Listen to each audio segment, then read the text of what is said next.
Oh, Georgia 551. Blurry looking Sears, isn't it? Because this thing don't want to work. Anyway, this is literally the day of reopening phase 2 after the COVID-19 pandemic. Well, it's still going on, but it's come along enough now, June 8th, 2020, that we can go to the mall. One thing that's definitely caught my attention, and it's been mentioned in Lemonster groups, the Chuck E. Cheese appears to be gone. Not a survivor of the COVID-19 pandemic. Now, there's a lot of stores in here that are not open, but they're opening later, so you'll see a lot of that. So let's go through this, let's go through the mall and see what is open and what isn't, and how it's faring. Okay, we start walking in, and two things I have to point out. One, it is known with the camera that I'm using that it does have a crooked sensor, so I've tried to right the ship, but it didn't work too well. And two, I have no idea how to fix the date and time. It doesn't even have instructions for that. So here we go, and as you're going to see, a lot of them are not going to be open. Any store with a marquee exists. That over there used to be a Friendly's. It was the only thing that ever was there ever since it became Sears Town Mall in the 60s, very late 60s. When it went, that is it. And the spot it just passed on the left used to be the Radio Shack. And the Dollar and Things, you could tell it was a KB Toys. Yeah, in the very beginning, you don't have a really good view because there's a lot of kiosks in the way. And kind of got to look there. And Victoria's Secret, they're not open either. And since a lot of these stores are not open yet, they haven't bothered to turn all the lights on, so this mall is typically not this dark. Again, like I said, I have no idea why the picture comes out crooked, but it does, and I am very sure that I had it nice and straight. We were letting a handicapped group go in front of us. There is a guy that has a limpish walk that you probably might have seen there. So that I think was a Journeys, and that closed fairly recently. And oddly enough, the Claire's, which is known to be closing left and right everywhere else, that's a store that's still a thing at this mall. And you could kind of see the Macy's, or what was Macy's, in the back. And they do have the arrows on the floor, so you have to stay on the right-hand side of the mall. Now, the Bath & Body Works and AT&T, back when the mall was originally Sears Town, that was the first CVS that the mall had. And this archway, sort of, that we're entering, was actually a department store till the early 80s called R.H. White's. When they couldn't fill it, it became what you could technically call the first expansion of the mall, turning this defunct department store into more mall space. Finish line again, not open yet. Like I said, not many are going to be open, but you'll see the stores that do exist, and some, like I said, the ones that have marquees are still existing stores. This is a struggling mall. It's having a hard time keeping some of the tenants. It's now been purchased by Hull Properties, and the big mistake here was that Jones Lang LaSalle bought this place from Kimco, and they wanted to turn this into a luxury mall, which didn't quite work because you're in the middle of a lower class, lower income region, and they were trying to get people from 20 miles away in well-to-do towns, and that didn't work too well. Over here is the now defunct Chuck E. Cheese, and here we come to Burlington, which is one of two surviving anchors of the mall, and as you can see, they're hoping to open a little later, but right now they are closed. The strong sunlight's making that store look really dark, but it actually is fairly bright in there. And as I've said before, because very few tenants are open, they're not turning on all the lights. So it is quite a bit darker than it normally is. Again, there's the Chuck E. Cheese logo that is completely obscured, being that it's no longer a thing. I have looked up online whether or not Chuck E. Cheese's is a dead chain that has fallen. It just happens to be this is the one that they have suddenly closed. Apparently the chain is still a thing. And Yaria, I'm not sure what that is. I don't go to the mall too often. There's Journeys. I forget what the other one... It might have been a Journeys at one point. I forget what that other store was. And then we have Christopher Brooks and GameStop, which neither are open. And here we go under the next of one of those doorway arches, the end of the original building and the former R.H. White's. Now we're in the early 90s expansion, which we, again, generally look across the way so you get a better view of what's there and what's not. And over here, nothing really survived in that spot. Last thing was a yogurt place. It held on the longest, but nothing really came out of that. And you can tell that the place is struggling because Lemonster Wireless, which really shows you that at the point of John Lang LaSalle, they were just trying to get anybody. T-Mobile, not really open. The Foot Locker is not really open. Little known fact, if I haven't mentioned it before in any of the videos, Foot Locker is sort of a remnant of what's left of the former Woolworth's department store that closed in the 90s. The shoe department survived and it became Foot Locker. So now we're in the laughable food court. It never has been good. When it first opened, most of the stores were actually stores. Surprisingly, the Dunkin' Donuts, which is a thing that is annoyingly common here, is closed. Chinese place closed. The new Thai place is. And the pizzeria is open.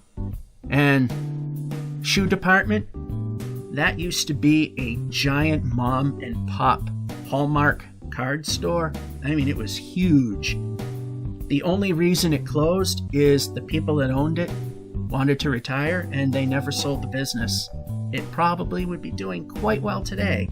And then we got some dead storefronts, and possibly you might have been hearing dogs barking in the background because my annoying neighbor's dogs love to do that constantly.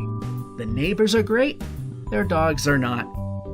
And they know that I know that.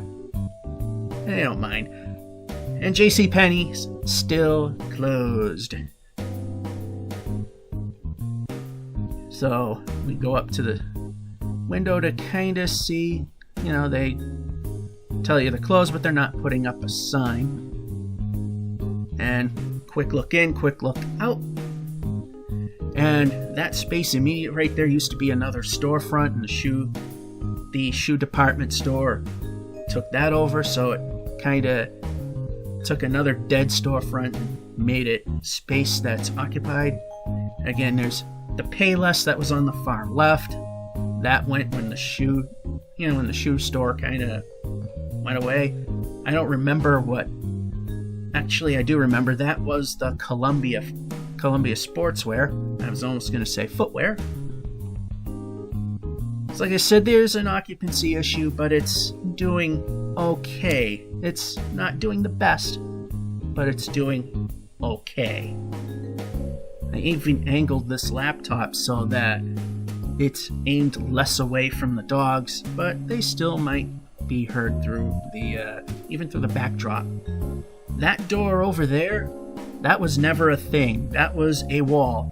Then there used to be a Bradley's department store there. In the 90s, they expanded up to the building and they punched out a hole there so you could go to Bradley's through that. When they tore down the Bradley's, it became an entrance. Now, some of the entrances here are blocked off because they want to limit the number of entries and exits. Popcorn Castle, that's a mom and pop thing, and it is open, or it appears to be because the lights were on. Route 21, etc., that's still a thing. Easy Corner, how easy is it? You can see the arrows ever so slightly. The bright sun's kind of bleaching out the video a little bit. Again, there's a few vacancies, but it's not too bad in this section.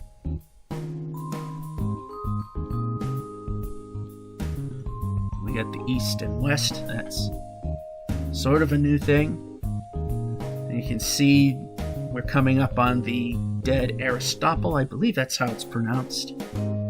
And there was another store that is there. It's just now used as just for display.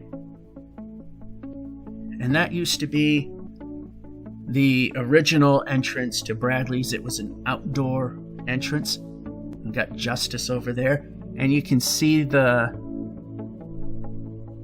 Maurice over there. That was the second CVS when this quote-unquote expansion opened.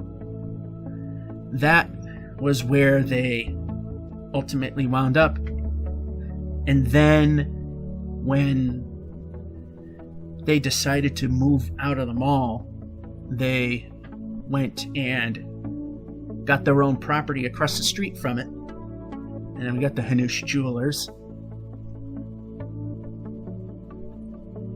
Near where Macy's is, there's a big vacancy. That was another jewelry store that competed and failed. Yankee Candle there. Again, heading into the original mall space. And the funny thing about the left side that you're looking at right now, where Torrid is, pretty much that whole side is reverse as to how it used to be. There used to be a small department store next to Sears, then the Old Navy. There was an Anderson Little that's about the size of Old Navy, and that was next. And then the big store was Woolworths, as you can kind of see there. We only looking at the interior mall stores, none of the little shopping plazas that are next to it. And the hall that has absolutely no point, that used to be a jewelry store. They have a big wall there because they got some fancy pillars that they're blocking. Now you see the camera dipping down. That's because I was taking the phone and I was snapping a picture of the dead Macy store. This used to be the mall office. Then when Hull Properties came off, it went away. Now they got this family lounge, which is very dark. Very hard to see anything. It really is very dark. There is a lamp there. I tried to turn it on and I couldn't. I was feeling for a switch, couldn't find one. But, basically changing station, lamp, and a couch. More or less that's what was there. Hair salon that was on the right. It's still a thing. And now we're heading back out towards the Sears part of the mall. I know this ain't the best possible footage that you can get, but we are talking about someone where this is not my main stuff. This is my sidebar material. If you like the professional stuff, you could go see people like Wally B, Ace's Adventures, Retail Archaeology. They do this stuff professionally. Sal as well. So they have much better equipment and they have much more noticeable cameras that they use that may get them into trouble every once in a while. And there's the Joanne. That's the big store on that side. Like I said, when Woolworths was a thing, the big store was on the other side. Then at one point, there you go, the relaxation spa, because I didn't think I got a good shot of it. And the Dead Friendlies, which never became anything after they left. And that's the only thing it ever was a Friendlies. Then lens crafters, that's been a thing. And again, we're aiming down because I'm grabbing the phone and I wanted to take a picture of the dead Sears storefront. So that's what the looking down is all about. And gonna take a quick look inside the Sears. And completely dark, completely empty. And at one point, as I'm heading out, the door that's beyond the first set of doors to the exit used to be a hair salon, and now it's just offices and restrooms. And that's the tour of the mall. Unfortunately, I had things to do, so I did not have time to make a proper outro, so we're looking at the mall again from the intro. This is George F551 saying, hope you enjoyed, and have a good one.